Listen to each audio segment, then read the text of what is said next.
Welcome back, guys, gals, and non-binary pals, to the final reading of What Makes a Monster and What Makes a Man. Today I'll be reading the final chapters 19 and 20. This is my first fic I ever started podficking, and I'm just really glad I got to be a part of this story. So, big shout out to Ghost Jelly. I don't know what to say. He wrote something amazing, and I really love it. Every day I'm a little more glad that I started making this channel. It's been a really great experience, so thank you all so much for listening. Here's chapter 19. Here's the summary. Dipper Gets Therapy, 2020. Grunkle Stan already had a list of potential therapists. He helped Dipper choose, then booked him an appointment. It was in a few days. Dipper tried to hide his nervousness. It didn't take long to rebuild the attic. They had done construction on the shack during and after Weirdmageddon, so they knew what they were doing. And it was something to do, something to focus on, even if it was his fault that it had been destroyed, because he was weak and couldn't keep his emotions in check. Abuelita brought them cheese boodles, burrito bites, and pit cola during their breaks, Dipper's favorites. He tried to enjoy them. Mabel gave him back his vest. He put it on and went to put the worm on a string into his new pocket. He paused. The pocket was knit, and Mabel had included a design on it, an owl. "I'll be there if you need me." It was harder for Dipper to get away from people. Just when he thought he was alone and able to relax, someone would show up and start talking to him. He understood their concern, but also needed some room to breathe. Why couldn't they understand that? Why did they feel the need to stay with him? Because they were afraid of him, and afraid of what he might do. They acted like they cared, but Bill was still inside of him. He had still hurt people. They would be better off without him. Stephen interrupted his spiraling and suggested a movie night. They watched the entire Dogcopter series. Dipper was engrossed by the action and explosions. Mabel cried during the proposal. Dipper did a little too. It was fitting that after all the battles he had fought, that Dogcopter got to be happy. Grunkle Stan was the one who drove Dipper to the appointment. It was about 20 minutes out of town. A few others from Gravity Falls went there, which meant, although they hadn't experienced it themselves, the therapist knew about Weirdmageddon. There was a lot of paperwork that had to be dealt with. When the therapist said what the price of each session would be, Dipper's stomach clenched. It seemed like more than he was worth, but he said nothing. They ended up scheduling an appointment every Monday and Thursday. Dipper tried not to think about how much this would cost. They were driving back to the shack and talking about the heat of different chili peppers. They lapsed into silence for a while, then Stan spoke up. "Listen, kid, you know how I am about money, and you are worth every cent." Summerween. Ford put up an elaborate system of creepy lights and music around the shack. Stan terrified the children brave enough to reach the door. Dipper and Mabel dressed up as a flower and a bee. The worm on a string posed as a caterpillar on one of his leaves. Hopefully, without the threat of Summerween Trickster hanging over them, he would be able to enjoy trick-or-treating. When people started to put out their jack-o'-melons, Dipper fought a rising panic. Mabel squeezed his hand. "I think we have enough candy. Let's go back." They did, and the trickster didn't appear. Everyone gathered in the living room, and Mabel held a flashlight beneath her chin. "Let's tell ghost stories. I'll go first. Back in Piedmont." As Mabel continued the story, Dipper went to get the jack-o'-melon from the porch. He came back and put it down beside them. "Cold, which is why you should never ever pass dear Jenny's grave without leaving a gift." Soos shuddered. "That's creepy, man." "How about this one?" Grunkle Stan said. "I heard about it back when I was still traveling. There's a cavern, a chasm, where nothing grows, as if the earth itself is dead. The walls are lined with holes, evenly placed. There are giant machines that look like viruses, and if you happen to visit and are very unlucky, you will see a purple ghost that tells you to leave their home alone."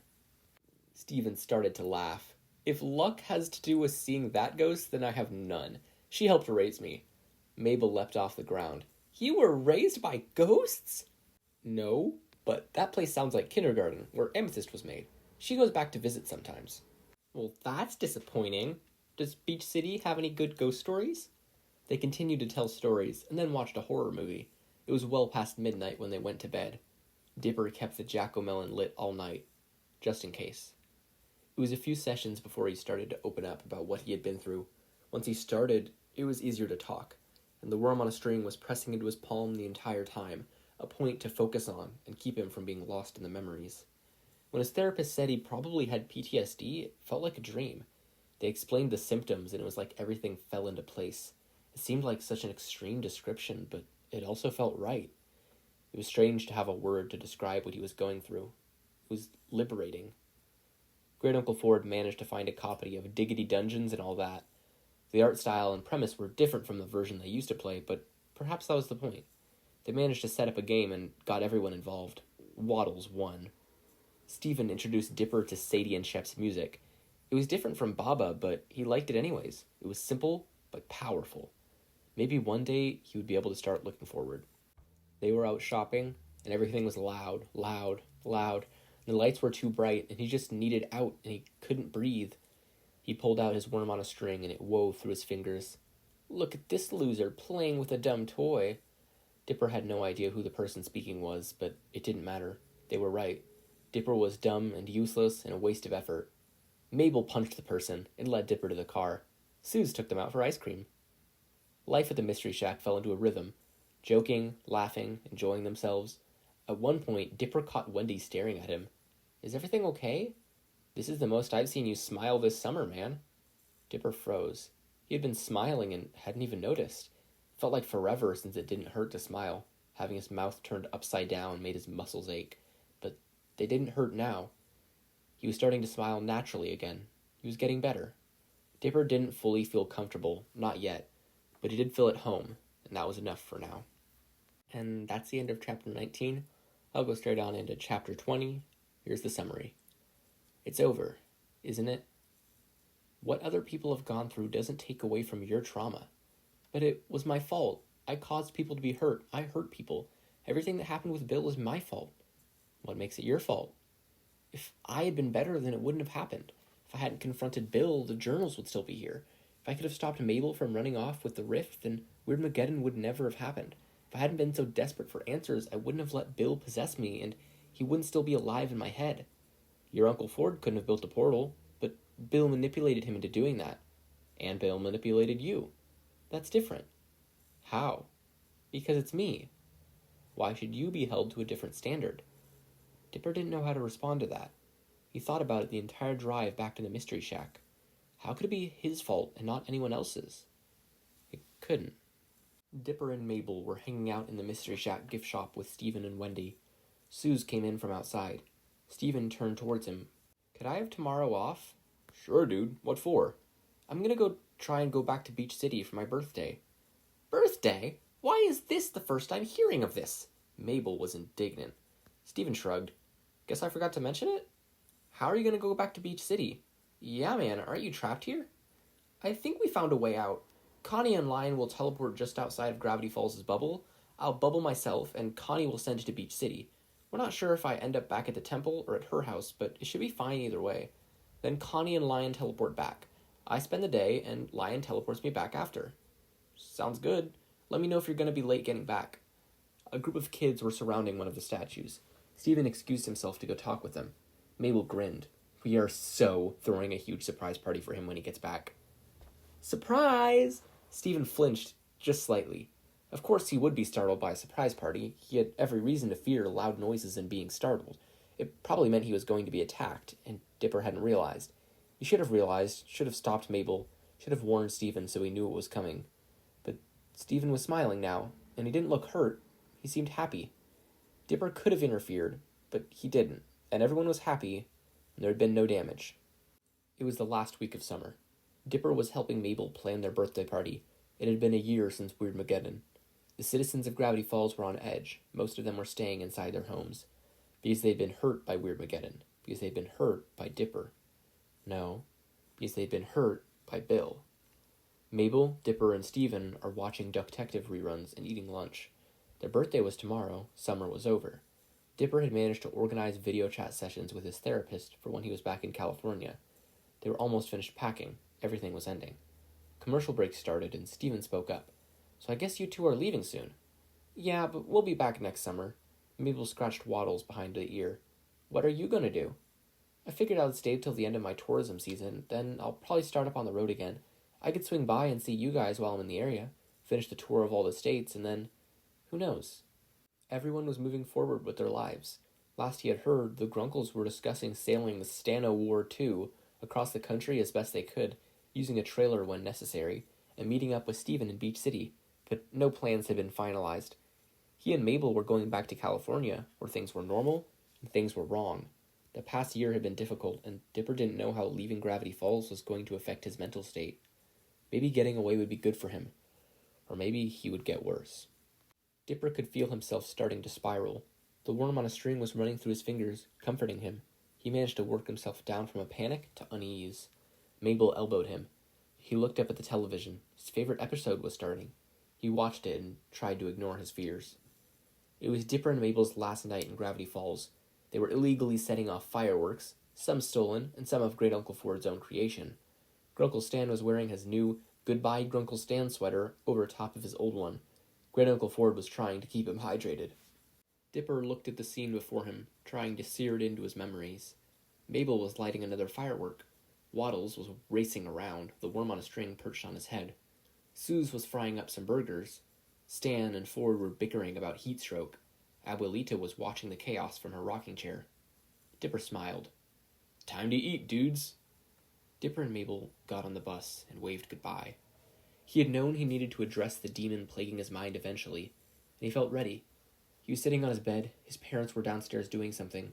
Mabel was on standby, ready to come if he called. The worm on a string was curled up in his lap. He took a finger and stroked it. He could do this.